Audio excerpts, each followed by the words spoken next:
어떻게 하면 이 고통에서 벗어난다는 표현 자체 잘못고 승리할 수 있겠는가 하는 거, 그런 거 좀 몇 가지 설명하고, 오후에는 쾌락의 문제를 다루도록 하겠습니다. 첫째로, 고통 속에 있는 분들은 수치스럽게 여기지 말아야 됩니다.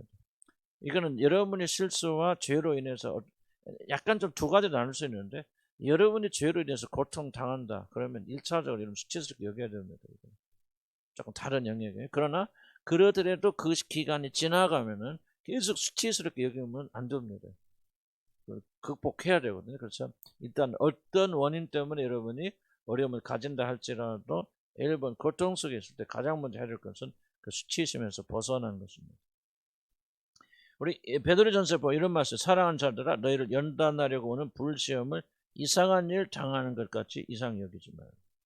첫째, 우리 그 베드로 사도가 부탁하는 것은 바로 이런 고통 중에 있을 때 이 고통을 벗어나려면, 이기고 승리하려면 첫 번째 것을 이상히 여기거나 수치스럽게 여기지 말아야 된다 하는 것입니다. 물론 자신이 당하는 고통이 순수하게 내 자신의 죄 때문에 그렇게 일어났다, 내 실수다 잘못다 그러면 수치심 느껴야 되겠죠. 현대 문제는 뭐냐면 수치심이 없는 시대죠. 옷이 됐건 뭐가 됐건 윤리와 도덕은 땅에 떨어져 있고요. 하여간 미혼모들 아주 훈장처럼 여기고, 우리나라도 좀 그런 풍조가 많이 좀 일어나고 있고요. 영국 같은 데는 아주 훈장입니다. 죄송한 편이고, 어쩌다 어쩔 수 없이 미혼모가 되는 경우 있잖아요. 그런 경우들은 우리가 정말 좀 그렇게 받아주고 그러고, 좀 그들이 어렵고 안타까운 그런 거 있는데, 그렇지 못한 사람도 많이 있는 것 같아서 저는 미혼모 문제를 다 말하는 것은 아니고, 다만 지금 영국이나 유럽 시대 보면 고의적으로 봐라, 이제 수치가 없는 그런 시대가 되어졌는데, 정말 이거는 어려운 사회 큰 문제. 그래서 1차적으로 나는 우리 죄 때문에, 나의 잘못 때문에 어떤 일이 있다 그러면 나는 굉장히 조금 회개 기간을 동안 굉장히 수치스럽게 여기는 것이 필요하다 생각이 들어요. 그러나 그 기간이 지나면 지속적으로 수치심에 휩싸이는 것은 해결책이 되지 않는다는 좀 강조하고 싶고, 그래서 회개로 들어간다면 좋다. 그러면 또 시편 121편 한번 볼까요? 밑에 내려오면 내가 산을 향해 눈을 들리나 나의 도움이 어디서 올까라고, 시편 기자는 우리 믿음의 사람들이 어려움을 겪고 있을 때에 하나님부터 도움을 받기 위해서 가장 먼저 해줄 것은 뭐냐? 눈을 드는 겁니다. 내가 눈을 산을, 우리가 이런 치료를 목적으로 이런 시를 지은 건 아니겠지만, 그래도 하나님의 말씀 완전하기 때문에 나는 굉장히 좀 이런 그 돌파에 대한 해결책들이 좀 나는 이 안에 하나님의 말씀만 있다 그렇게 생각하거든요. 많은 사람이 왜 해결하지 못하냐면 땅을 계속 치더라고요. 수치스럽게 여기고 마음의 상처, 그렇기 때문에 해결되지 못하면서 먼저 어려움 겪고 있는 분들은 눈을 드는 것. 이것은 우리들이 고통받을 때 그 무엇보다도 의기소침함 또는 자기 자신을 수치스럽게 여기는 그런 낭망 상태에 가장 먼저 빠진다는 것을 의미하고, 하나님의 도우심을 받으려면 먼저 이 상태에서 벗어나야 됩니다. 수치 상태에 있고 이런 절망 상태에 있으면 그 다음 단계로 나갈 수가 없어요. 그래서 회개 기간을 겪는다든지, 또는 괜히 이유를 알 수 없는 일이 수치심부터 어쩌다 내가 믿음이 없어서 이런 일을 당한다냐, 다른 사람이 나보고 뭐라고 할까, 어떻게 비난할까, 좀 그런 그 생각으로 우리 가지고 있다는 거. 그래서 그렇게 되면 하나님의 도움을 우리가 받을 수 없어요. 그래서 눈을 먼저 들어야 된다. 밑에 보면 고통은 자신이 무엇인가 근본적으로 잘못된, 이게 굉장히 중요해요. 고통이 우리가 가져다는 것이 뭐냐?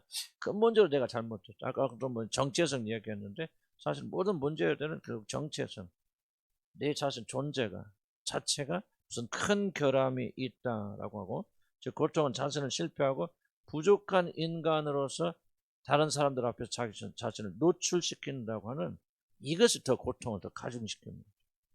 어떤 어려움이 있을 수도 있잖아. 아플 수도 있는데, 아픔이라는 사실을 사람들 알면 어떨까? 저도 그 간으로 목회하다 굉장히 아팠거든요. 그래서 서울 이제 지방에 있으면 이제 또 사람 소문나고 목사님 죽게 생겼다, 어쨌든 벌 받아서 그러나 뭐하나.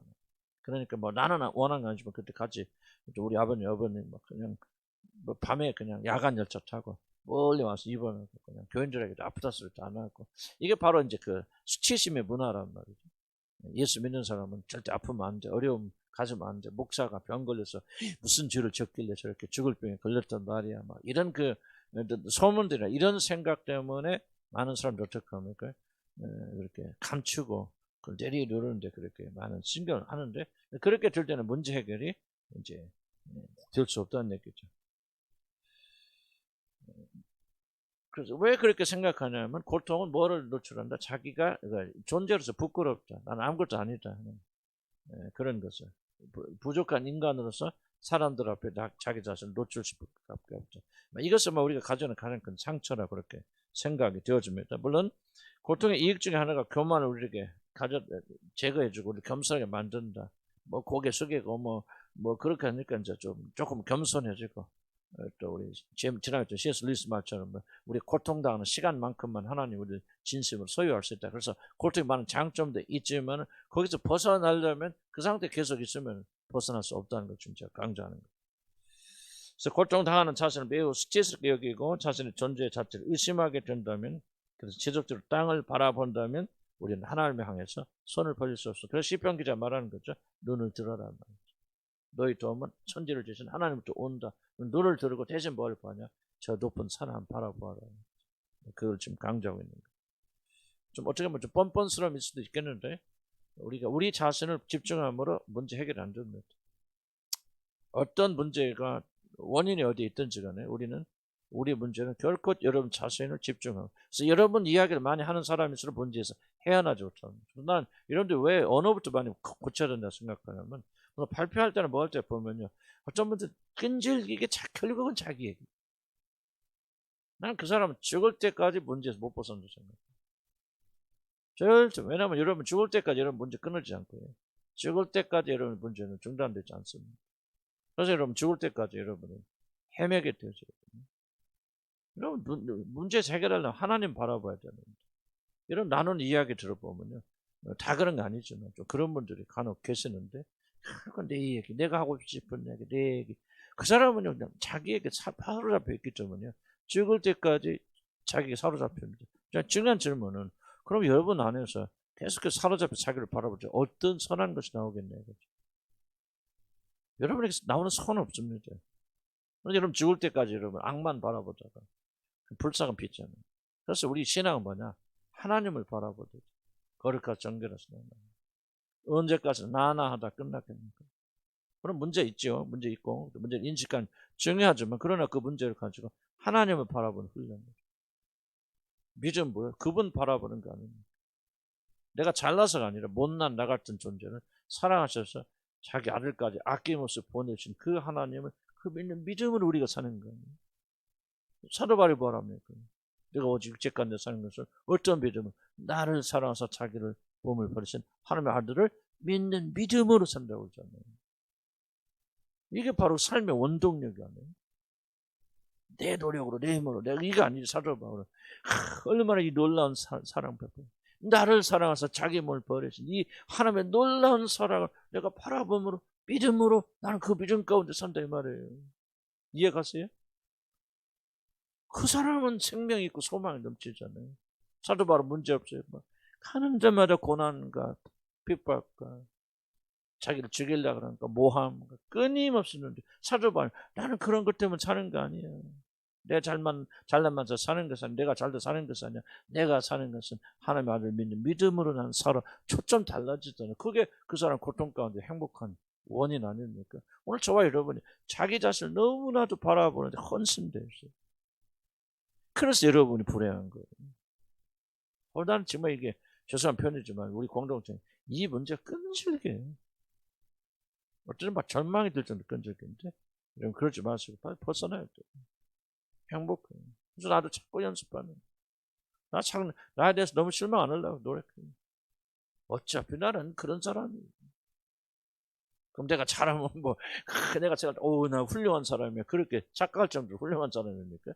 천만의 말씀입니다. 아무리 뒤지고 파봤자요, 내 안에는 결함밖에 없고 문제밖에 부족함이 없죠. 난 차라리 내 문제 드리고 하는 것보다는 그런 인간을 사랑하시는 그 하나님의 사랑이 얼마나 놀라워요. 그거 생각하면 기분이라도 좋지. 그 사람, 그런 사람 품에 안기고 싶잖아요. 그죠? 뭐가 놀랐습니까? 나 같은 인간을 구원하셔서 주의 종 만들어서 세우시는 거 보면 너무나 신기한 거예요. 그분이 너무 사랑스러운 거예요. 정말 그분이 아름다운 거예요. 그러니까 얼마나 기분 좋아. 얼마나 감사해. 이게 행복한 비결이랍니다. 그래서 나도 치유하면서 막 또 파고 또 파고 야, 이게 파면 나 사람 변하는 줄 알았어요. 안 변합니다. 왜? 봤더니 또 팔 게 더 나오네. 왼쪽 봤더니 오른쪽도 나오고, 앞에 봤더니 뒤로 나오고 말이지. 이거 한 10m 파면 끝날 줄 알았더니 100m 파도 안 나오네. 1000m 파야겠네. 계속 파다 끝나는 거 아니에요. 아무렇게 살아도 됩니다. 나 그 말하고 있는 거예요. 자기 성찰 필요합니다. 그러나 지나친 자기 성찰은요, 은혜를 뺏어가고 여러분을 불행하게 만들고, 우울증의 큰 원인이 자기 성찰입니다. 아무렇게 사세요. 나 그 말이 아니고. 성령께서 우리를 보여주시고 회개하시고 그렇게 할 수 있지만은 여러분 스스로 많은 시간을 투자하면서 믿음이 있는지 없는지 계속 저울 채잖아요. 어저께는 믿음이 99.5였는데 오늘은 99.7이야. 뭐야. 여러분 매일 몸무게 재는 사람은 스트레스 안 끊어지죠. 그죠? 매일 아침마다 저녁마다 아침에 저울 올라가고 뭐도 올라가고 내렸다 하면 스트레스 무지금 받죠.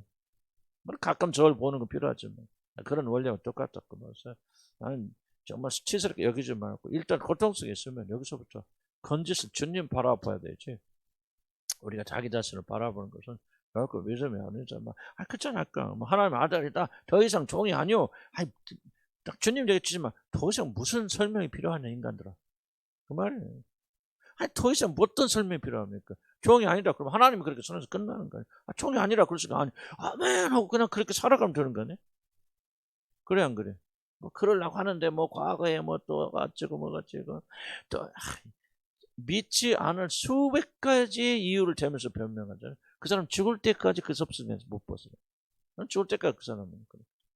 우리는 자꾸 바꿔야 돼. 나도 기질적으로는요. 그런 사람이에요.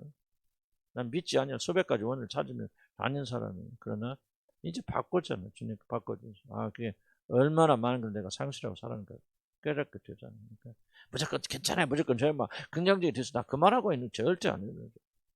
하나님 바라보세요. 초점 그분께 맞추고 그래야만이 우리는 고통스에 승리하게 됩니다. 우리들이 회개에 가장 거쳤다면 자신의 죄에 대해서 애통하였던 우리들이 이제 믿음과 소망 안에서 머리를 들고 하나님을 바라봐야 됩니다. 회개가 뭡니까? 회개가 여러 가지 정의되어서 회개는 이렇게 회개의 정의 중 하나 이거라고 생각합니다. 믿음으로 하나님을 바라보는 믿음의 행위가 하나님을 바라보는 믿음의 행위 회개입니다. 회개는 울고불고 내 죄가 죽으려는 그렇게 해보세요. 여러분 변합니까? 더 죽이려는 같지. 그런 과정을 있을 수도 있겠죠. 그러나 정말 중요한 회개는 뭐예요? 자 보세요. 회개는 탕자가 어떻게 뭐가 회개입니까? 탕자가 뭐예요? 우리 아버지 지금 나는 줄여 죽는구나 깨닫죠. 지적 깨달음입니다. 이 상태로 가면 난 죽겠네. 끝나겠네. 난 멸망 이 죄를 계속 지으면 나는 우리 큰일 나겠다. 깨닫는 거죠. 나 여기서 줄여 죽겠구나. 그러고서 뭡니까? 그러면 그렇지. 두 번째 뭘 생각하죠? 아버지 집안 풍성함 생각하잖아요. 그렇죠? 우리 아버지 집엔 종들도 배불리 먹고 아버지 나라의 풍성함 생각하죠. 그 다음에 세 번째 뭘 생각합니까? 아버지 인자하시 나를 종의 하늘을 받아주소 하면은 생각이 뭐예요? 받아주겠다 하니까 가는 거 아니에요? 죽일 거야 그러면 안 가죠. 그러니까 아버지 인자하시 전부 보세요. 전부 뭡니까? 그쪽 동네 얘기지. 내 동네 얘기 아니잖아요.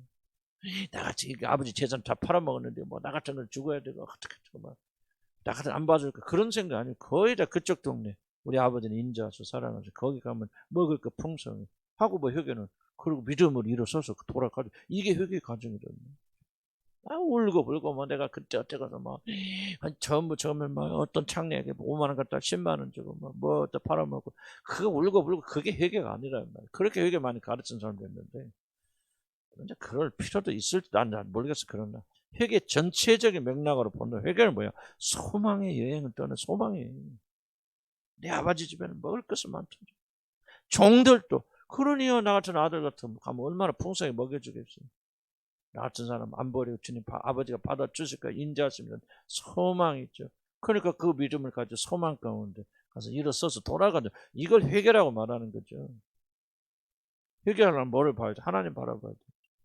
하나님 알아야 되지. 하나님 사랑해야지. 이해가세요? 너무 자기만 바라고 낭만하지 말자. 수치스럽게 여기지 말자. 수치에 있으면 큰 부작용인데 하나는 뭐냐? 우리를 하나님과 다른 사람들로부터 자신을 분리한다. 수치심. 수치심 땅을 바라보죠. 그리고 도망가고 숨지어 분리합니다. 하나님께 나서 기도하잖아요. 수치심 있는 사람들은 기도해도 숨고 도망갑니다.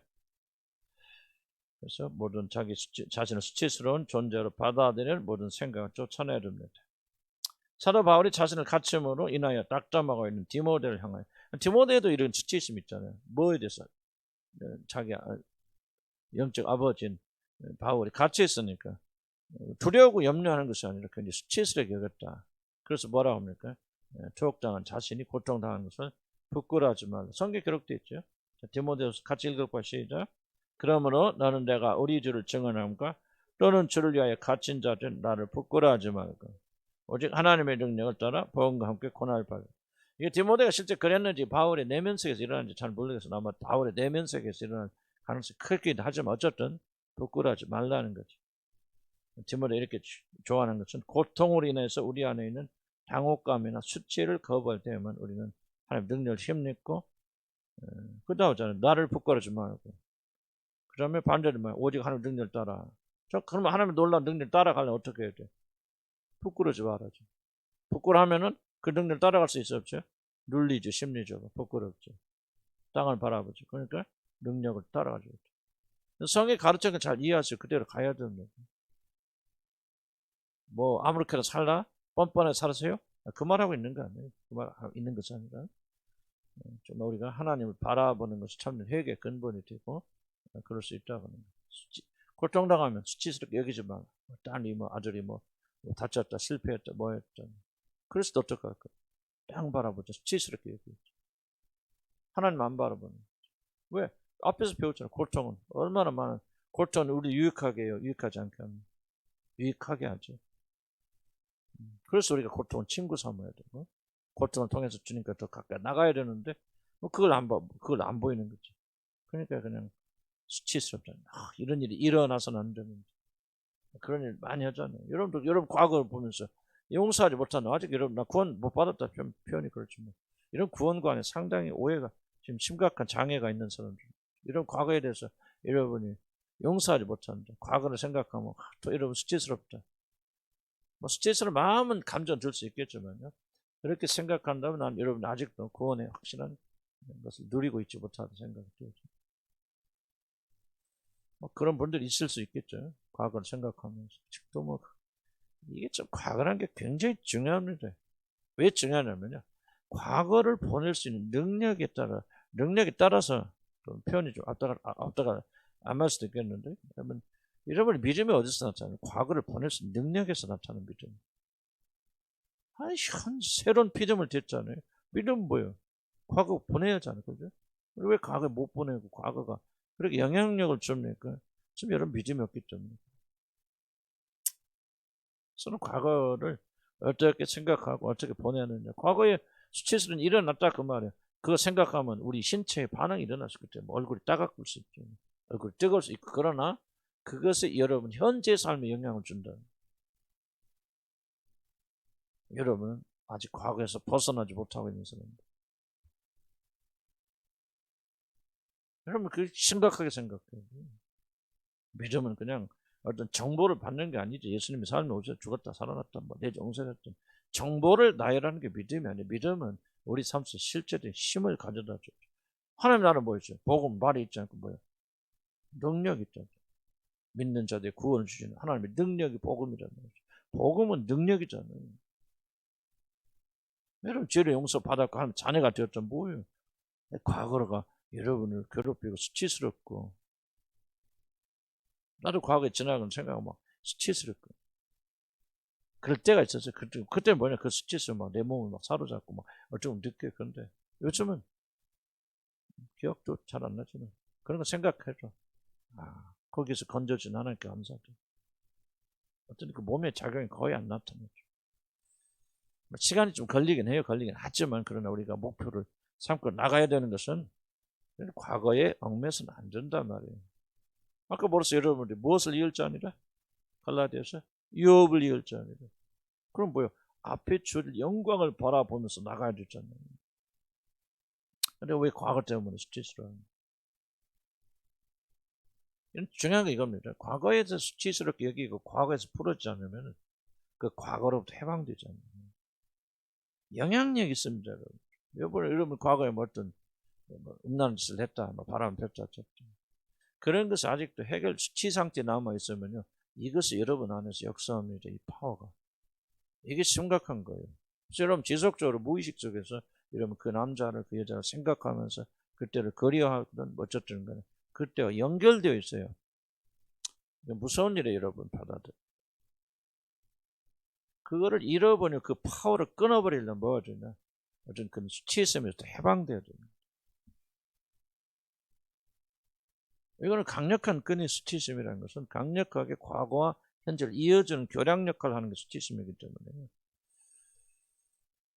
여러분 그 과거가 좋아. 나는 뭐 그때 그 남자 좋았는데 지금 어쩌다 헤어지긴 했지만 나는 그 남자를 다시 만났으면 좋겠다는 그런 마음을 품는 무의식 속이라도 그렇게 할 수 뭐 그건 어쩔 수 없고 뭐 그거는 뭐 그 사람들이 그렇게 좋아해서 그런 거 아직도 음란한 상태에 있는 거지만은 그렇기를 원치 않지만은 아직도 묶여 있는 사람들은 수치심이 됐건 뭐가 됐든지 간에 이런 이어지는 이 파워에 대해서 여러분 가볍게 여기면 안 됩니다. 이런 과거에 실수했거나 실패했거나 하지 못하였거나 하는 그런 수치심으로부터 해방되는 어떻게 해방됩니까? 더 이상 너희는 뭐요? 종이 아니요. 죄만 말하는 이것도 죄죠, 뭐 여러분들. 과거에 얽매여서 전진하지 못한다. 이것도 죄 아니에요. 하나님께서 예수님을 통해서 해결해 주셨다. 믿고 믿음으로 가야죠. 왜 예수 믿는 사람들 유업을 받은 자들이 과거에 상처, 수치심 있어요, 여러분들. 아직도 강력하게. 이건 믿음이 아니에요. 구원받은 하나님의 백성들은요, 이렇게 자유롭게, 참으로 자유롭게 대하려는 자, 눈을 들고 여기지만 두 번째는 고통의 목적과 이유를 목적합니다. 하나님의 인간을 이성적 존재로 우리 교회에서 굉장히 이성을 강조합니다. 그러나 이성은 여기서 말하는 뇌의 활동을 말하지 않습니다. 이성을 구원받은 구속받은 자들의 주시는 하나님의 지각에까지 새롭게 하심을 받은 자니라. 이거 이성이지 않아요. 지각은. 그렇지만 뭐를 강조하지? 성경은 새롭게 하심을 받았다. 그래서 이성이 새롭게 바뀌었다는 얘기죠. 뭐를 향해서? 하나님을 향해서. 그리고 하나님 위하여 하나님 영광을 위해서 어떤 표현을 쓰든지 간에 우리 이성은 변화되고 이성이 구원받아서 지각에까지 새롭게 하시는 그런 이성을 말합니다. 하나님 인간을 이성적으로 만드셨어요. 그렇기 때문에 하나님을 인정하는 인간의 이성, 즉 하나님께서 주신 합리적인 사고는 고통을 이겨내는 데서 매우 강력한 힘을 발휘합니다. 어떤 이성이요? 하나님의 구속받은 이성이에요. 구속받은 이성. 이걸 분리하면 무조건 모든 이성이 그렇다는 거 아니에요. 구속받은 이성을 바로 굉장히 강력한 힘을 발휘한다는 거예요. 그러므로 우리들이 고통 가운데 있을 때 감정이 아니라 우리의 이성적인 사고를 통하여 많이 생각하고 묵상합니다. 아직도 여러분이 감정 가운데 있고 감정에 이끌림을 받는다면은 여러분이 구원받지 못했다는 말은 아니고 여러분 한참 구원의 길이 멀다고 생각합니다. 그래서 여러분 구원의 굉장히 열매 중에 하나 뭔지 아십니까? 구원의 복된 열매 중에 하나는 여러분 더 이상 감정의 지배를 받지 않는 100% 안 받을 수 없겠죠. 그러나 옛날처럼 강력한 힘을 행사하지 못한다는. 나도 여러분 좀 변하죠. 뭐 우리 요즘 근래 우리 수진자매 지금 내가 보면서 참 반주도 어떻게 그렇게 은혜스럽게 하는지 더 은혜스러워졌어. 근데 뭐 저번에 굉장히 어려움 많이 겪었잖아요. 지금도 어려움 있죠. 있지만은 크게 현저하게 달라진 게 뭐예요? 수진자매 대답해. 현저하게 달라진 게 뭐예요?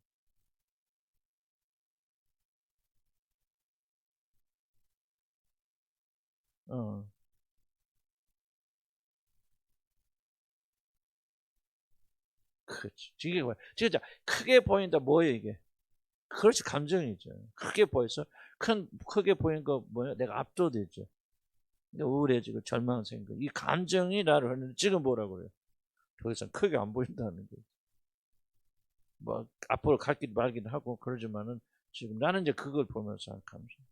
더 이상 여러분이 아니 감정의 이끌림만 받지 않는다면은 난 여러분이 신앙의 큰 전진을 이룰 수 있고 전진을 이뤘기 때문에 사실 이 감정에서부터 여러분 해방되신다. 난 여러분들과 몇 번들이 그런 게 축복이 임하는 것 같아요. 감정에 지배를 대상 받죠. 그러니까 슬프다. 나는 뭐 수치심도 감정이잖아요, 그죠? 나 같은 거 실패의식 다 감정이거든요. 이것에 여러분이 그런 느낌이 들 수는 있어요. 그러나 그것에 여러분을 주관하지는 하면 안 되잖아요. 근데 나는 놀라운 것은 내가 왜 시진자매 이야기를 하냐면 저분이 그렇게 정신과 치유를 이번에 또 활동할 때 가야 되는 상황 속에서도 다 끊어버리고 혼자 하나님 도우시죠. 그것도 옆에서 조금 뭐 도움 주는 사람 있었겠지만 그러나 내가 다 차단시킨 상황 속에서 그렇게 나가는 것을 보면서 이게 조금 하나님의 큰 은혜가 임했구나 그런 생각이 드는 거죠. 그래서 이거 감정에서 자유롭게 돼야 됩니다. 그렇게 무슨 얘기를 제가 하고 있느냐? 이 감정에서 자유롭게 되려면 뭐가 큰 역할을 하느냐? 그렇지, 이성이죠. 어떤 이성? 그렇죠. 하나님의 그리스도의 피에 구속받고 지금까지 새롭게 하심을 받은 이성이 감정을 다스리는데 굉장히 중요한 역할을 합니다. 자신의 고통받는 이유, 자신의 실수 때문이라 할지라도 하나님께서 우리들에게 고통을 허락하신 이유는 그 고통을 위하여 무엇인가 선한 것, 그 고통을 위하여 통하여라는 말이 더 맞겠죠. 이 고통을 통하여 무엇인가 선한 것을 우리들에게 이루시기 위함이라는 사실을 많이 강조해요. 이 고통을 통해서 하나님께서 무엇인가 선한 것을 반드시 이루어 나갔을 것이다. 합력과 선을 이루어 주시는데 뭐예요? 그 합력과 선을 이루어 주시는 도구가 뭐예요? 고통이라는 거죠. 고통.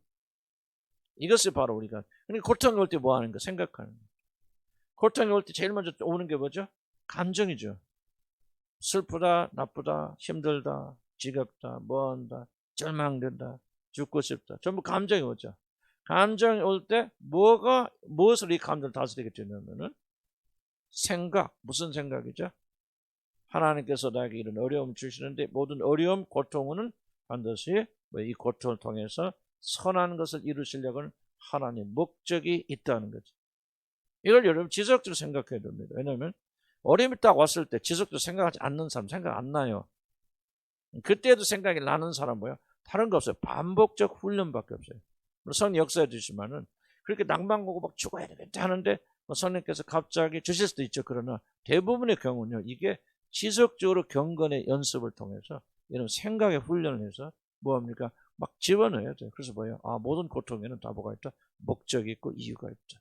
선하신 하나님께서 나에게 이런 어려움을 보냈을 때는 선하신 의도가 있기 때문에 그렇다는 사실을 강력하게 가지고 있어야만이 그 목적을 탁 생각해내죠. 지난번에 우리 이영희 자매 그거 잘하더라고요. 그렇죠? 조빈이 아플 때 생각했죠. 그러니까 이겨냈잖아요. 그렇죠?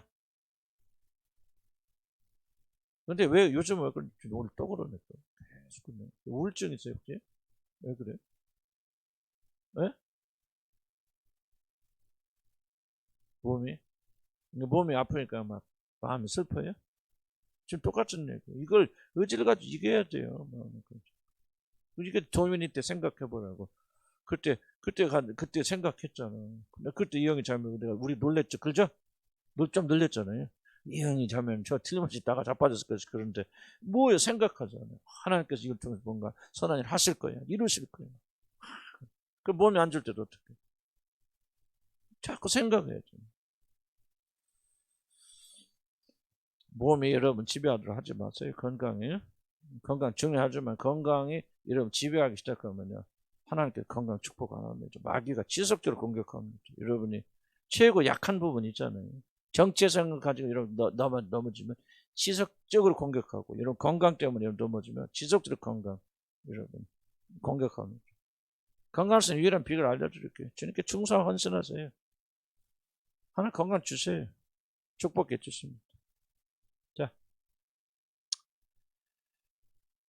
그러니까 뭐를 생각하고 뭘 계속 생각해는 고통이 올 때 하나님께서 고통을 이유 없이 목적 없이 주실 일이 없다. 반드시 선하신 목적이 있고 이걸 통해서 합력과 선을 이룰 것이라는 생각이 감정을 조절합니다. 이걸 잘 기억하셔야 돼요. 자, 이것이 진리죠. 뭐가 진리입니까? 모든 고통에는 뭐가 있다? 뭐지 선한 목적이 있다. 이것이 바로 진리죠. 우리는 고통의 결박에서 자유롭게 풀어주는 진리. 이게 오면은 이것이 다 믿음으로 오고 여러분 자리 잡으면 여러분 감정 풀립니다. 사라집니다. 서럽고 슬프고 뭐하는 감정이요. 이 생각이 딱 오면요 풀어집니다. 진리는 우리를 자유케 하는 하나님의 능력이 그 안에 담겨 있습니다. 그러므로 힘들 때 고통의 목적을 생각하고 묵상하는 것은 고통을 이겨내는 매우 놀라운 힘을 가져야 되는데 이건 뭐 어떤 때만 되냐? 연습해야죠. 평소에 경건히 연습해서 훈련 안 되면요 감정이 압도될 때 그 감정을 압도되는 감정을 이기려면 뭐예요? 이 감정보다 더 강한 훈련이 돼 있어야 돼요. 무슨 말 이해가시죠? 여러분들 지속적으로 이렇게 연습을 해야 돼요. 안 된다고 실망하지 마세요. 지속적으로 하다 보면요 딱 뭐가 오면요 그때 기계적으로 표현이 그러네. 물론 성령께서 역사하시지만 그러나 우리 안에서 기계적으로 탁 튀어나오는 것은 생각해야 돼요. 나를 사랑하실 때 자기 아들을 아낌없이 버리시 아들까지 아끼지 않으시 내어주신 그분께서 나에게 이런 고통을 허락했을 때는 이 고통을 통해서 반드시 내게 큰 유익을 가져주는 그렇게 하고 생각이 딱 올라오죠. 이 생각이 뭐예요? 감정을 잡아줍니다. 이 생각 안 하면요 지속적으로 우울하고 뭐 애들처럼 막 그러다가 그냥 감정에 이끌리는 실패는 삽니다. 뭐 선택은 여러분이시죠. 여러분이 선택하시지만 나는 지속적으로 여러분에게 좀 경고 아닌 경고를 드릴 수밖에 없는 거죠. 그래서 이걸 지속적으로 왜 말씀을 지속적으로 들어야 됩니까? 지속적으로 이 말씀을 가지고 이런 각성하는 거죠. 생각하는 거죠. 생각을 받아들이는 거죠. 잊어버리는 말 또 하는 거예요. 또 제 은사가 뭐예요? 반복하는 거죠. 그건 막 또 때리고 또 때리고 또 때리고 집요하게 때리고. 그럼 뭐야? 딱 올라오면 이게 말이 쫙 올라옵니다. 믿음 뭐 들으면서 나요. 믿음 들으면서 나요. 선하신 하나님 아들까지 아끼지 않게 되어주신 그분께서 아니 우리를 구원하기 위해서 하나님의 아들까지 아낌없이 내어주고 십자가에 못 박으신 그분께서 우리에게 고통을 당하는데 그냥 뭐 너 그리 고생 좀 해봐라 그런 하나님 아니죠. 이 고통을 주시는 것은 이 고통을 통해서 너에게 유익하게 해서 뭔가 다른 존재가 되기 위해서 뭔가 선한 목적을 이루시기 위해서 하나님께 그렇게 하신다는 이 믿음 이 생각을 가지면 감정은 변합니다. 아멘. 감정이 죽으면요 여러분 그때부터 다스릴 수 있어요. 감정이 살아서 못 다스립니다. 자 40페이지 봅시다. 군인들이나 운동선수들이 땀을 흘리면서 고된 훈련 받는데 자 주목해 보세요. 군인들이 훈련 받을 때 가서 계속해서 공만 차는 거 아니에요. 공만 차는 게 아니고 이제 프로 선수들은 잘 이거 안 합니다. 프로 선수는 뭐가 프로 선수인지 아세요? 공만 차서 운동 잘하는 게 프로 선수 아니에요. 이 정신이 딱 프로 정신 그러잖아요. 훈련 안 합니다. 전부 니들이 알아서 해요. 프로 선수들은 자기들이 합니다. 이게 프로예요. 꼭 잘 찬다 뭐한다 이게 프로가 아니에요. 프로 정신 가르쳐줄 필요 없다. 그 사람 스스로 먹는 거 음식이 그 사람들 절제하는 거예요. 프로들은요 절대 누가 안 가르쳐줘요. 아주 자기 몸에 탁 호날두라고 공 잘 여러분 잘 모를 거예요. 호날두라고 유명 세계에서 일본 우리나라 와서 지난번 요가를 먹고 한 친구였어요. 공 너무 잘 쳤죠. 30 몇 살인가 32살인가 3살. 근데 그 사람 신체는 22살 23살. 그 사람 잠을 어떻게 했잖아. 버려졌지. 1시간 반 동안 자. 그리고 딱 1시간 반 동안 딱 그 사이클 한번 정확히 90분마다 바뀌거든요. 그러면 90분 내에 딱 90분 잠을 자면 또 90분 동안 깨어서 활동한대. 그리고 또 90분 또 자고. 이거를 일생 동안 훈련시킵니다. 그러니까 그 신체는 몸이 뭐냐? 여러분 어째 22살밖에 안 돼. 22살. 누가 가르쳐줘? 안 가르쳐줘. 왜 그거 합니까? 프로니까. 그런데 프로가 아니고 아마추어들은 뭐 합니까? 그것만 차는 게 아니에요. 반드시 무슨 시간? 정신교육. 군대 가봤어요? 안 가봤지? 가봐야지. 군대 가서 총만 쏘는 게 아니에요. 달리기 하는 게 아니에요. 전부 정신교육. 정신. 거기서 뭘 합니까? 너희가 왜 이걸 하는지를 계속 가르쳐. 우리나라 군대가 왜 지금 요즘 힘없는지 아세요? 정신교육 안 합니다. 그때 놀이합니다. 노래방 가서 왜? 저기 북한인데 없어졌잖아. 지금 문재인 대통령이 북한 사랑하잖아요. 그러니까 북한 총 쏘면 안 돼. 그러니까 이 정신교육 시간이 싹 없을 때 군대죠. 그때 노래 자랑하는데. 그러니까 그들이 싸워야 될 이유가 없고 싸워야 될 이유가 없으니까 훈련해야 될 이유가 없는 거예요. 전쟁 나면 우리는 다 망하게 된다. 많은 분들이 그렇게 이야기하더라고요. 자, 보세요. 거기서 매일 중요하게 다루는 것이 뭔지 아십니까? 정신교육에서. 왜 그들이 이러한 연습하는 심한 고통을 참고 견디하는 걸 반복하여 설명합니다. 너희들 왜 견뎌야 되냐? 왜 공을 허리 1000번 쳐야 돼? 왜 그걸 헤딩을 해야 되냐? 왜 밥을 이렇게 먹으면 안 되냐? 왜 잠을 이렇게 자면 안 되냐? 지속적으로 그 이유를, 다른 거 아니에요. 지속적으로 그 이유를 반복해서 설명합니다. 그 이유는 운동선수들이 훈련이 너무 힘들고 포기하고 싶을 때마다 뭐가 이 사람들이 포기하지 않도록 도와주느냐? 바로 그 설명이에요. 그리고 이 험한 훈련은 지속할 의지를 북돋아주는데 그 의지가 어디서 나오냐? 생각에서 나오는 거야. 나 이거 해야 돼, 참아야 돼, 견뎌야 돼. 그래야만이 내가 이 근육이 발달되고 이 근육이 발달되어서 내가 공을 넣을 수 있고 공을 잘 차서 성공해야만 이렇게 하는, 그러니까 쭉 나갈 수 있다. 자, 그대로, 자, 중요한 얘기입니다. 너무 힘들어 포기하고 싶을 때마다 그들에게 이 험한 훈련을 지속할 의지를 북돋아주는 것을 먼저 잘 그 다음이 중요합니다. 자신들의 훈련의 고통에는 선한 목적이 있다. 참고 견디면 너는 세상에서 가장 유명한 사람이 되고 돈을 많이 벌게 되고, 운동선수 수명이 35밖에 안 되는데 그 위에 못 먹고 살 것이냐. 네가 이때 성공해서 돈을 많이 벌어야 된다. 예를 들자면 그런 식으로 네가 지금 훈련 고통에는 선한 목적이 있다는 것을 지속적으로 가르쳐주고, 그 목적을 그들이 깨달은 자들은 뭐야? 자기가 훈련하지 말라고 해도 반면에 손흥민이 뭐합니까? 훈련하지 마라. 끝나고도 자기가 또 1000번, 2000번 찬다는 거예요. 누가 그걸 가르쳐 줍니까? 왜 그렇게 삽니까? 손흥민은 왜 그렇게 고통을 받아야 되는가를 이유를 분명히 알고 있기 때문에. 우리 신앙도 똑같죠. 무슨 말을 제가 하려는지 여러분 이해가시죠? 여러분, 우리가 중요한 것은 왜 우리는 고통을 견뎌야, 왜 고통을 이겨야 되고, 이 고통을 통해서 무엇이 이루어질까 하는, 하나님께서 우리의 고통을 주신 건 반드시 선한 목적이 있다는 사실을 끊임없이 기억해서 우리 무의식을 장악하는. 그래서 그 어떤 문제가 있을 때 무의식이 뛰쳐나오면서, 그래, 지금 나는 이해할 수 없고 어렵고 고난하고 정말 사람이 죽어가는 그런 아픔 속에 있지만은, 하나님께서는 선한 목적을 가지고 반드시 우리를 위해서 일을 하시는 거야. 참고 견디면 반드시 나는 하늘의 유업을 받을 놀라운 것이 주어지겠지라는 믿음을 가지게 되고, 이 믿음을 가지게 될 때 고난과 고통을 이겨나가는, 이것이 없는 사람은요 고난 고통을 이겨내기 어렵습니다. 그래서 지속적으로 성경 가르치는 거, 왜 고난에서 배웁니까? 여러분 안 배워도 여러분 고난 받아야 돼. 고통 겪어야 돼. 그럼 고난과 고통에서 다 원망과 불평과 도망가다가 낙담하고 절망하고 우울하다 끝나버릴 것입니까? 고난과 고통이 올 때 여러분 정복하고 다스리는 자가 되려합니까? 정복하고 다스리는 고난이 뭔지 알아야 되고, 왜 우리가 고통을 참아야 되고 견뎌야 되고, 우리가 고통과 고난을 참고 견딜 때 어떤 것을 만들어지는 것을 우리가 배워나가서 이런 우리 무의식을 장악하고 있다면, 고난이 올 때 고난을 친구 삼아서 우리 하나님을 향해서 더욱더 전진해 나갈 수 있게 되는 거예요. 내 백성이 뭐가 없어서 망하는도다? 지식이 없어서 망하는도다. 지식이. 아멘. 놀라운 거예요. 이해 가시죠? 어렵진 않지. 또 어려우면 염려하지 마세요. 내가 또 반복해 드릴 테니까요. 그래서 우리가 고난을 통해서 성취를 목표를 또 반복한다. 히브리서 12장 2절 볼까요? 믿음의 주에 온전케 하시는 예수를 바라보자. 저는 그 앞에 있는 즐거움을 위하여 십자가를 참으면서 부끄러움을 개의치 아니하시더니 하나님 보좌 우편에 앉으셨느니라. 그 앞에 있는 즐거움이 무엇을 의미하든지 그건 중요하지, 여기서는 이제 중요하지 않습니다. 그게 중요하지 않고, 이 말씀의 핵심은 우리 주님도 자신이 당하는 고통의 중대한 목적이 뭐예요? 즐거움. 앞에 있는 즐거움. 이게 이제 목적. 이거 참고 견디면 뭔가 즐거움이. 그것이 우리 구원이 됐고 뭐가 됐든, 그건 이제 지금 여기서 해석할 건 아니고, 그러면 참고 견디면은 이게 즐거움이 온다. 내 고통에는 목적이 있다는 것을 생각하시면서 연단, 고통을 견뎌내셨다는 거죠.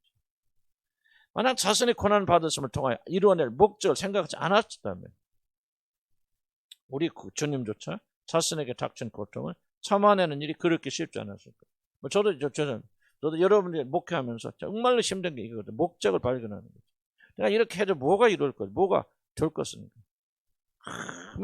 이게 드러나는 게 없기 때문에, 이게 저를 지금 일하는 것 자체가 힘든 게 아니고, 내가 이렇게 헌신하고 수고하고 모든 걸 희생했을 때 도대체 무엇이 이루어질 것인가.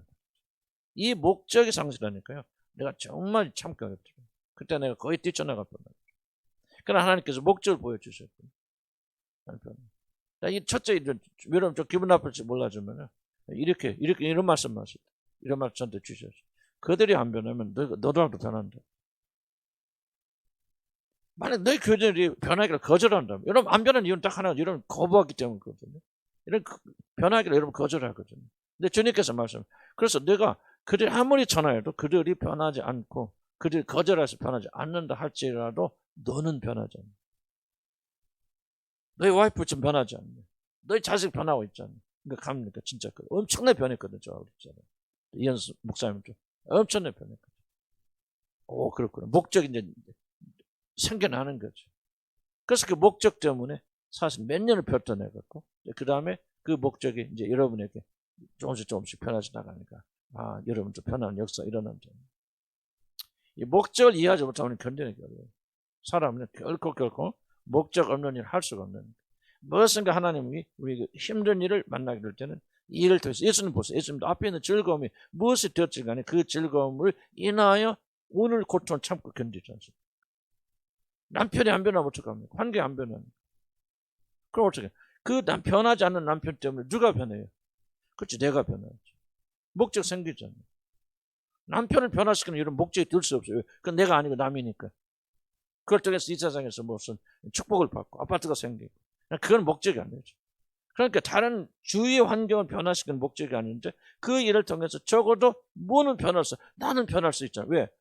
이건 내 영역이니까. 내가 할 수 있잖아요. 하나님 도와주셔야 되죠. 그러니까 목적 발견해 두면서 참고 견디고 인내하게 됩니다. 자, 우리들이 당하는 모든 고통에는 그 고통을 통해서 이루시는 하나님이 뭐가 있다? 선한 목적이 반드시 있다.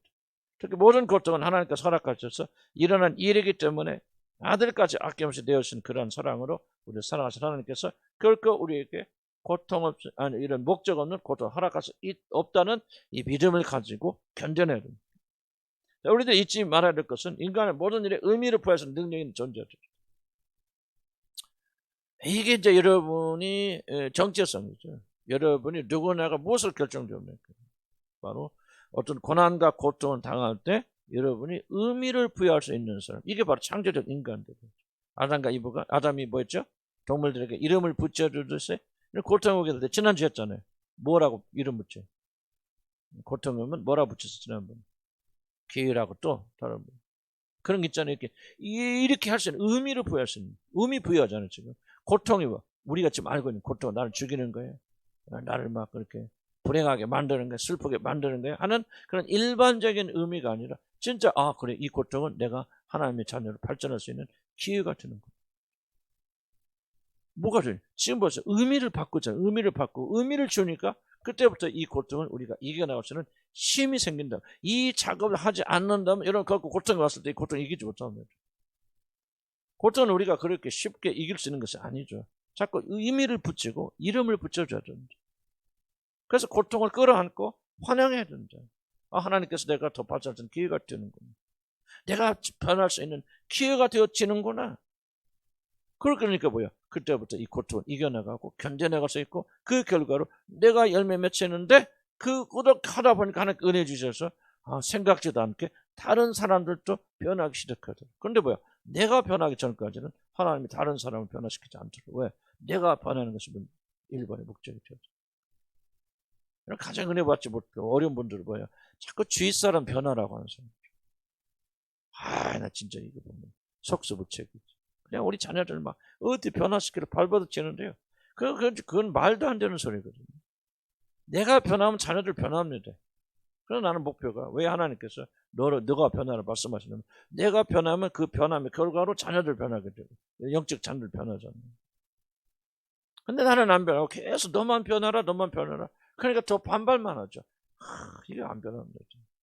그래 왜 그렇게 할까요? 그 사람은 자기가 변화해야 될 필요가 있다는 사실을 보지 못하는 사람. 이게 비극 아닙니까? 자기는 오케이요. 주위 사람들만 보여요. 그거는 뭐냐면 가장 자기가 변화되지 않았다는 걸 반증하는 거예요. 이게 엄청나겠죠. 여러분 자녀들의 문제가 지속적으로 보이거든요. 이렇게 생각하세요. 지금 변화될 사람 자녀가 아니에요. 여러분이에요. 왜 여러분 자녀 안에 문제가 힘든 줄 아십니까? 그건 내 안에 이 문제가 있는데 계속해서 감춰왔거든. 분해 왔는데 자녀 보니까 이 감춰둔 비밀이 자녀를 통해서 드러나는 거예요. 그래서 여러분들이 괴롭고, 그래서 그것을 제거하기 위해서 내 수치를 드러내는 증거를 제거하기 위해서 자꾸 주위 사람에게 매달리는 거예요. 무슨 말 이해가죠? 가야 안 가요? 가요. 가야 되죠. 내 문제예요.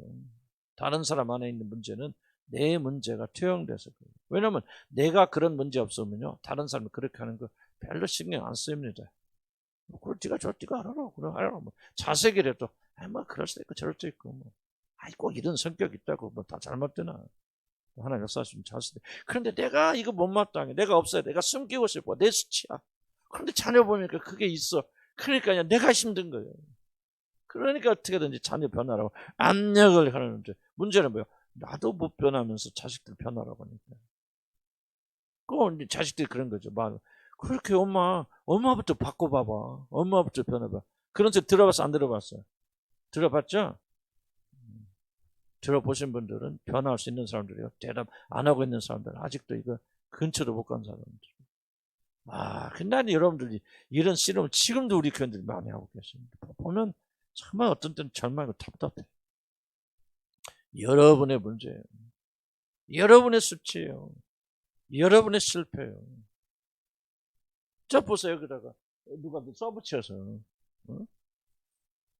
이름 써붙여갖고 이만한 나쁜 여자. 그럼 뭐하겠어?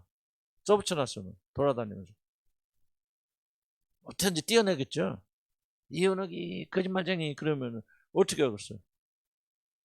악착같이 띄어내겠죠. 지금 여러분들 싸움이고요. 그걸 모른다. 그러니까 일생 동안 여러분 자기 문제가 심각할수록 다른 사람의 문제에 매달리는 사람이죠. 이게 참 은혜 받아야 좀 바뀌지. 안 바뀐다. 자, 아이고 좀 깨달았으면 좋겠다.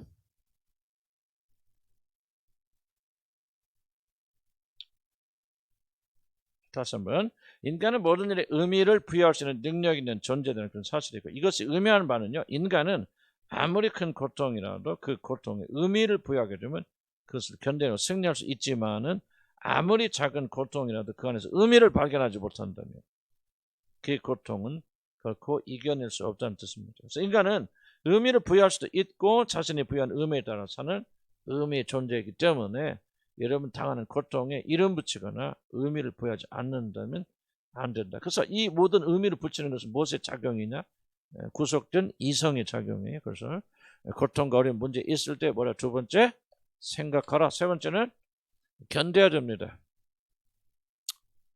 자, 고통 자체는 결코 선한 것이 아니죠. 그래서 고통은 악이고 하나님으로부터 온 선물이 아니라는 것을 강조합니다. 그러나 고통을 선한 것으로 받아들여야 하는 이유는 하나님께서는 고통을 통하여 우리들에게 아주 유익한 선한 것을 만들어 주시기 때문에 우리들이 고통을 받아들이는 거죠. 그렇죠?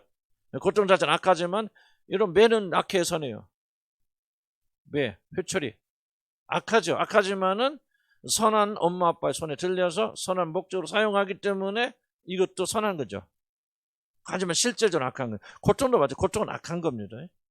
반드시 제거되어야 되는 것이고, 하늘나라 가면 그래서 고통이 없죠. 그러나 하나님께서 이 고통을 통해서 우리를 연단시켜 주시기 때문에 고통도 우리가 선한 것을 받아들인 것이죠. 자, 이해가시죠? 자, 중요한 것은 뭐냐?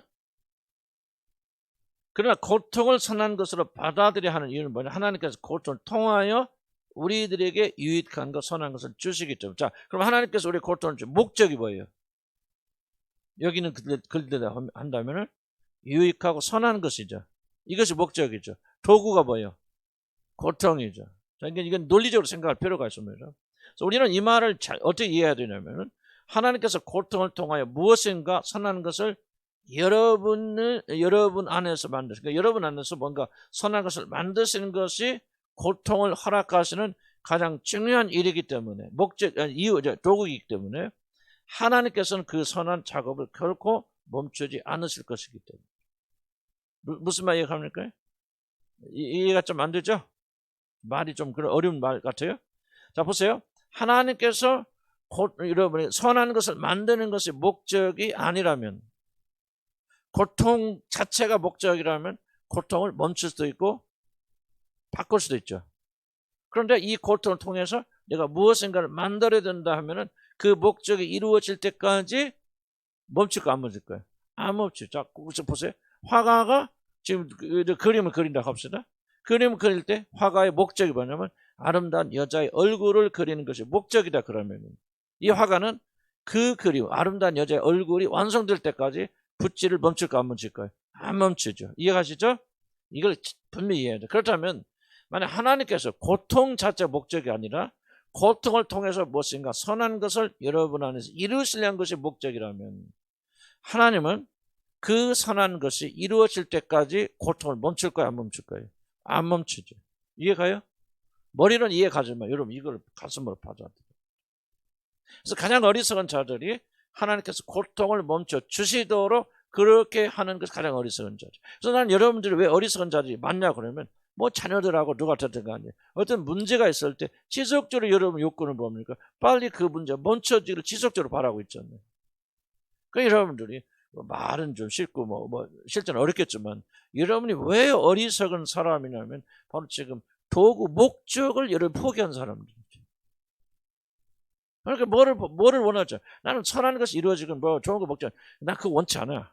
내가 원하는 것은 당장 이게 고통이 멈추는 거예요. 자 보세요. 여러분 예방주사 맞잖아요. 코로나 예방주사 맞죠? 근데 코로나 예방주사 맞으면 아파요 안 아파요? 아프죠? 그리고 그 예방주사 맞으면 약이 들어가서도 며칠쯤 아프게 되죠? 이것이 바로 고통이죠? 이 과정이죠? 근데 이 과정이 있어야만이 뭐가 이루어지죠? 항체가 만들어져서 병을 이길 수 있죠? 근데 여러분이 그거 아픕니다. 멈춰주세요. 아프지 않게 해주세요라고 말한다면 뭐를 말하는 거예요? 난 항체 필요 없습니다.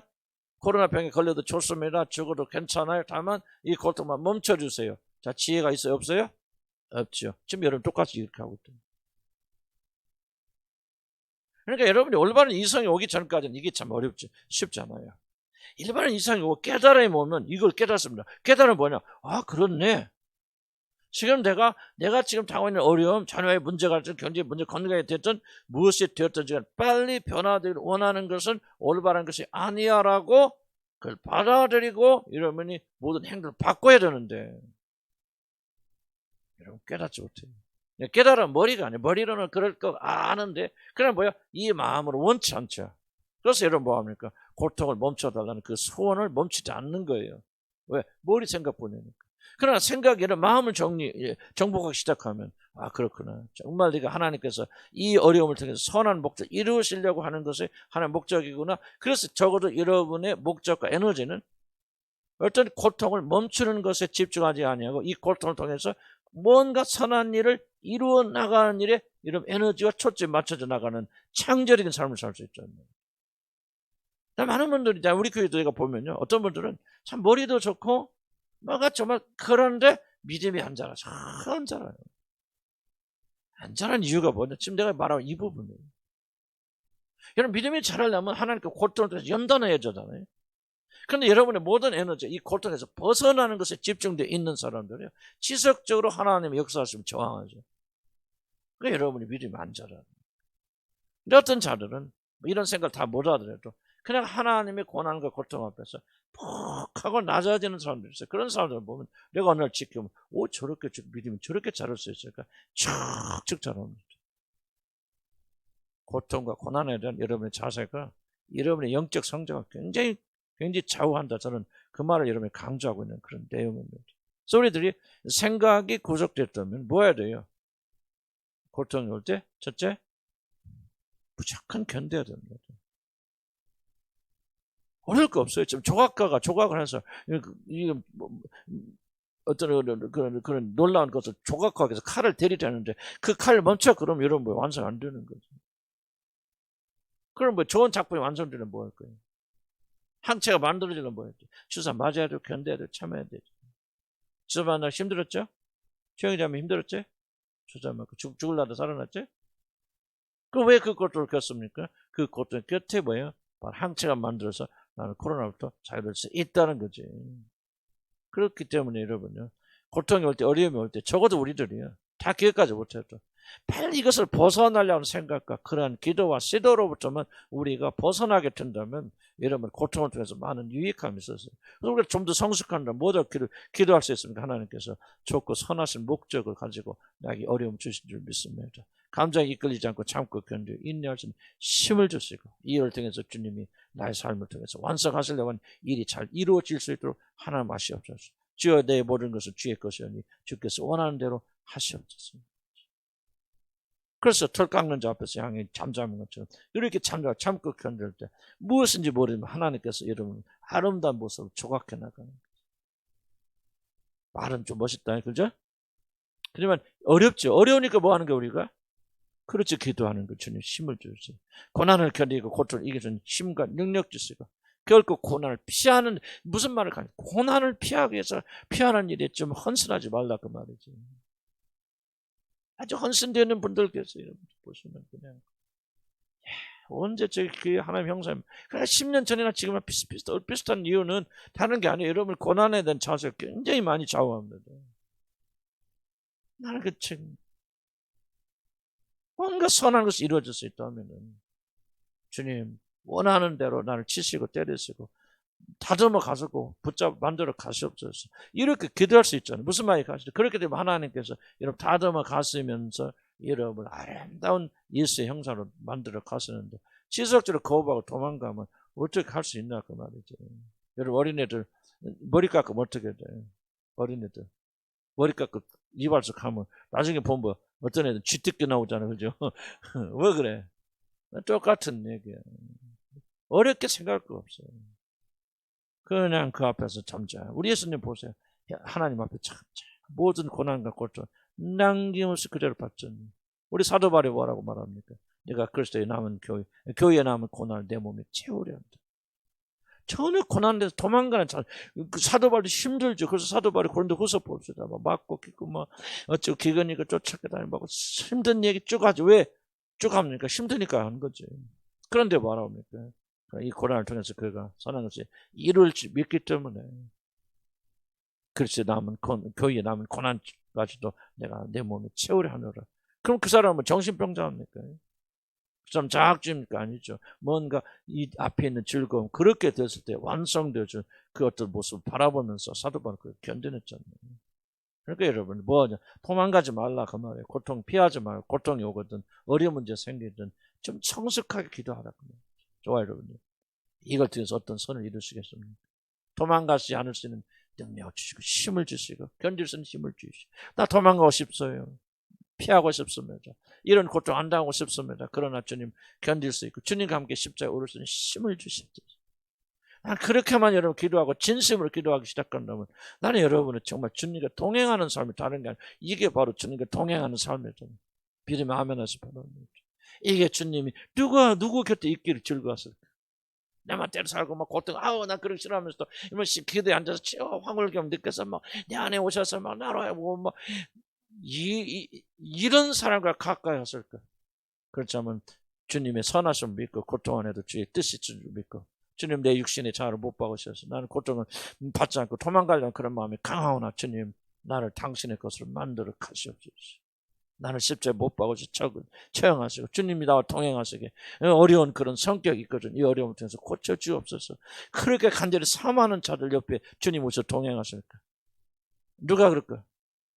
후자 같죠. 바알들은 또 다른 대답은 잘해. 후자지요. 그러니까 우리가 뭐예요? 진짜 우리가 굉장히 많은 것들을 곡해하고 있다는 거죠. 나도 지금까지 이런 그 복음을 이해하기 전까지 전부 신비주의식으로 빨려 들어가서 내 멋대로 살고서 신령하님을 내게 이마에 오셔서 그런 무슨 느껴지고 황홀경이 되고 어떤 상태에 들어갔지. 난 이것을 주님과 동행이라고 많이 생각했죠. 그런 게 아니라 그 말이에요. 그런 게 아니에요. 한번 생각해서 누구 곁에 있기를 원하시는가? 주님과 함께 진짜 동행하기를 원한다면 고난과 고통도 좋습니다. 우리 주님께서 이 세상에 오셔서 고난 받으셨는데 혹시라도 조금 남겨놓은 고난이 있으면 내 몸에 채우십시오. 그런 자들과 주님 동행을 기뻐하세요. 자, 우리 생각 좀 바꿔야 되죠. 아멘? 바꿔야 돼요. 여러분이 무엇을 추구하고 뭘 하는지 난 잘 모르겠어요. 저도 여러분 가운데 주님을 사모하는 자들 있잖아요. 그렇죠? 그렇게 되기 원하는 그런 마음 가진 분들 있죠? 아멘? 필요 못해도. 그렇게 주님과 동행하는 것이 가장 값져서 내 모든 걸 포기하고 내놓고도 그렇게 하기를 소원합니다. 그런 사람과 주님으로서 사랑하시지. 나는 그런 고통을 다 다른 사람이 주시고 나는 그냥 잘못대로 놀고 세상도 하다가 기도하려고 있으면 하늘이 열리고 주님 보이고 황홀경에 빠지고 세상에. 그런 사람들이 거의 대부분 아닌가? 주님이 어떻게 그런 자들과 동행하실 수 있겠냐?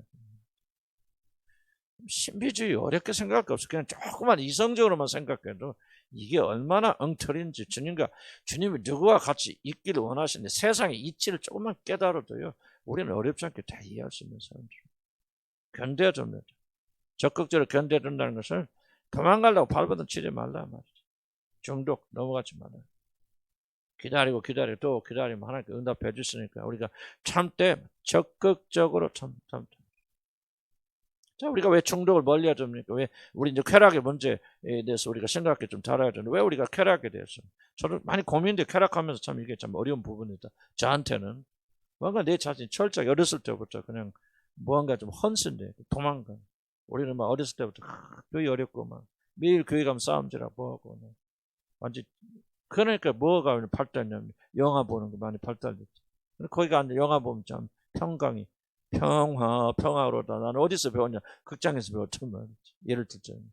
그러니까 내가 이 고통에서 탈출하는 방법을 어렸을 때 배웠죠. 그래서 이게 저는 이제 좀 지금도 굉장히 취약합니다. 그냥 잘 안 되다. 어렵죠. 싸워야 돼요, 싸워. 그래서 우리가 이제 적극적으로 견딘다는 말은 무슨 말이냐면 우리가 고통받는 사람들은요. 그 고통을 제거할 수 있는 모든 것들을 제거해야 돼요. 고통을 덜 느끼게 해줘. 이게 쉽지 않죠. 풀로. 예수님 보세요. 어떻게 제거했습니까? 예수님 십자가 달라 들어가셨죠. 군인들이 뭐죠? 쓸개탄 포도주죠. 쓸개탄 포도주가 뭔지 압니까? 마취제입니다. 그래서 십자가 고통이 너무 심하기 때문에 로마 군인들이 마지막에 자비를 베푸는데 그렇게 진통제를 줍니다. 몰핀하고 비슷한 겁니다. 그렇게 타서 그렇게 주면 그걸 마시면 좀 혼절 상태, 혼미 상태에 있어서 그렇게 고통 상당히 덜 느끼고 죽습니다. 예수님 드셨어 안 드셨어? 거절하시죠. 쓸개탄 포도주 거절. 나중에 포도주 몸마다 한 잔 드셨지만은 그러나 거절하고 합니다. 이게 뭐예요? 이거거든요 지금. 고통, 자기가 당하는 고통, 하나님에서 당하는 고통에 물타는 어떤 것도 거절하는 거예요. 이게 베드로 어떻게 죽었습니까? 베드로가 마지막에 선교당할 때 전설이지만 상당히 일리가 있는 거죠. 교회 전설이니까. 죽을 때 십자가 잘 죽었지. 베드로는 십자가 처형받아 죽었습니다. 그렇지만 전설에 하면 나는 우리 주님이 이렇게 올바로 십자가에 죽었는데 내가 어떻게 그렇게 죽을 수 있습니까? 거꾸로 자원해서 거꾸로 매달아서 베드로는 뒤집어져서 거꾸로 그 고통 가운데 죽었다고. 전설이니까 진짜 아닌지 모르겠지만 그래도 상당히 교회의 전통을 통해서 내려오는 이야기니까 신빙성이 있겠죠. 왜 그런 일들을 합니까? 적어도 주님을 위한 고통을 당하는 것을 회피하는 일은 다 제거하겠다. 자, 사도들이 그리고 집회 갔을 때 그리고 풀려 나오잖아요. 오면서 뭐 합니까? 그리고 뭐에 기뻐해야 됐습니까? 내가 예수님이 당하는 고난에 동참하는 그런 자격을 주는 그런 자격 있는 자들로 자기들을 여겨 주시는 일에 기뻐하고 즐거워했다. 진짜 환호했다 그 말이죠. 지금 우리 현대인들이 고통에 대한 자세 정반대의 자세를 가지고 있잖아요. 왜 초대교회들이 그렇게 강했습니까? 여러분 이해하시기 바랍니다.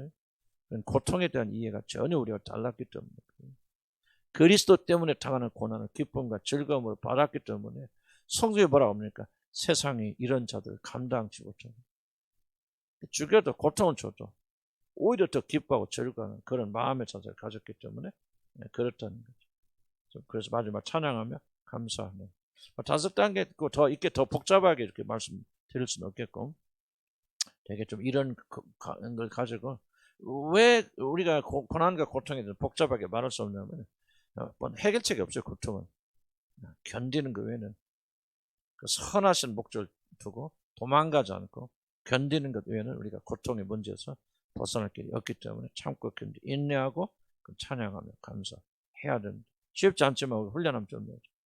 오해는 우리들이 뭐를 배우냐면 쾌락의 문제.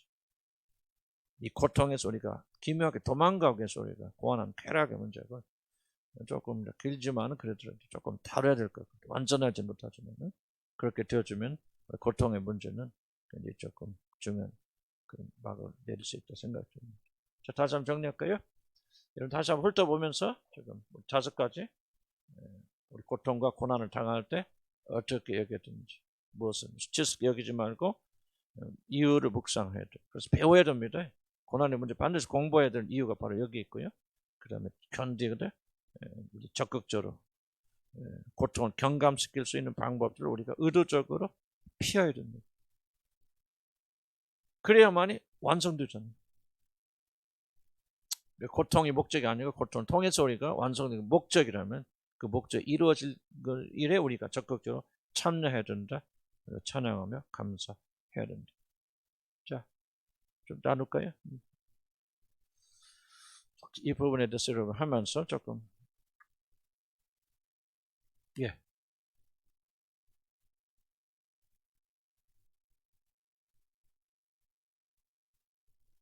마스크 내려주세요. 2주가 전달 안 돼서.